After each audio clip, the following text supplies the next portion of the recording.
Hey there, folks, and welcome to the Thanksgiving week edition of The Drive. I'm your host, Brian Montopoli, to talk to you about what's going on in the race for the Republican presidential nomination. Now, we had a big debate this week. It was on foreign policy, and I know everyone says the election is going to be decided on the economy, and I tend to agree with that. But that said, these foreign policy debates are so fascinating because it's the one chance you get to see these candidates really disagree. When you're talking about the economy, they tend to hold very similar positions, most of which are Obama is an idiot, essentially. And they tend to feel that way on foreign policy, too. But on foreign policy, there's a wide variety of opinions out there. We saw a lot of them on display in this debate, and I thought it was a really fascinating moment. So let's talk about what happened. For starters, I want to talk about Rick Perry and Herman Cain. These are two guys who have been at the top of the polls at various times and who seem to be on the downslide. Now, I have to say, I was not impressed with them in this debate. You have folks up there like Newt Gingrich, Mitt Romney, Rick Santorum, Michelle Bachmann even, who really look like they know these issues. And then you have Rick Perry and Herman Cain up there. Cain tends to say, well, I need to get more information before I answer the question, which isn't very reassuring.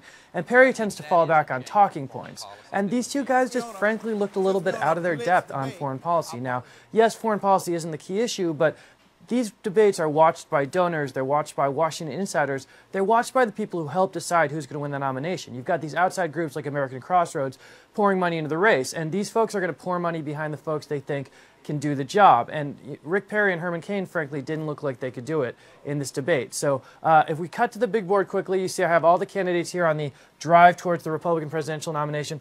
I still have Perry as my second place contender behind Mitt Romney here. I'm going to move him back. You know, Perry has a lot of money, but he needs to start looking like he can do more, and he's not doing it. So I'm going to put him back here. With these other guys, Cain also is just dropping. He's going to move back a little bit too. So let's put those two guys back. Now I want to talk about Newt Gingrich. Newt Gingrich, of course, has become the frontrunner for this race, or one of the frontrunners. I was long very skeptical of Gingrich because of the campaign he was running. I'm still skeptical, but I have to say, if you look at that debate stage yesterday, there were only a few folks who knew what they were talking about, seemed to know what they were talking about, and one of them was Newt Gingrich. Now, Gingrich did, however, open up a real potential problem for himself when he took what I think liberals would say is the more compassionate position on immigration. He basically said if someone has been here for 25 years, I'm not going to deport them, I'm not going to split up families. Now, Mitt Romney jumped on that. He said that's amnesty. A lot of the other Republicans jumped on that. And the big question is going to be, how are Republicans going to respond to what Newt Gingrich said? Is he going to score points for sort of, you know, honesty and being willing to take the heat from the base, or is this going to cost him votes? I am going to move Gingrich forward. I think he had a moment that put him apart from the pack. I think it's going to resonate positively with a lot of folks. And I think he did a really nice job in the debate. So let's go back to the big board quickly.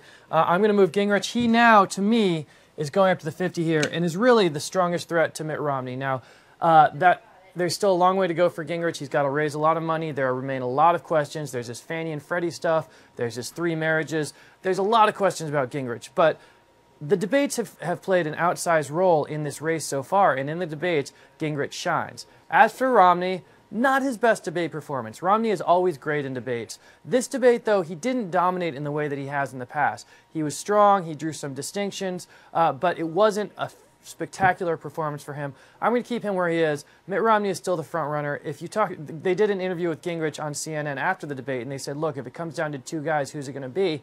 Gingrich said, I hope I'm one of them, but one of them is definitely going to be Mitt Romney. Romney has the money. Romney has the establishment support. As Gingrich said on CNN, he's been running for 5 years, and he's really well positioned. So Romney remains our front runner. Gingrich is right there. Quickly on some of the other folks, Ron Paul, great forum for him to really get his views out there, which of course are outside the Republican orthodoxy on issues like bringing the troops home and drug legalization. He had a good forum. I've yet to see evidence that Paul's passionate fan base can expand beyond what it is, but that debate gave him an opportunity to do that, so maybe Paul's going to get a little positive movement here.